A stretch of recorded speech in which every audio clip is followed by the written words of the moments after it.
हळूहळू ब्रेक सोडायचा आणि हळूहळू रेस वाढवायची. सावकाश. नजर समोर ठेवा.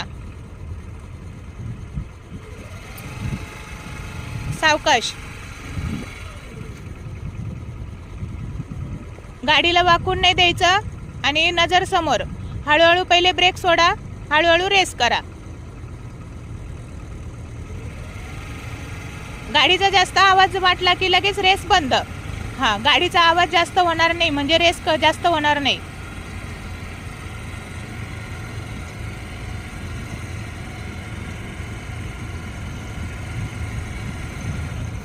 स्टॉप. छान. पहिल्या दिवशी छान झाली आहे, म्हणजे ब्रेक पण समजला आणि रेस पण समजली आणि स्टॉप करता आली आहे. दोन्ही गोष्टी सोबत झाल्या ना तर पुढची प्रॅक्टिस पण छान होईल.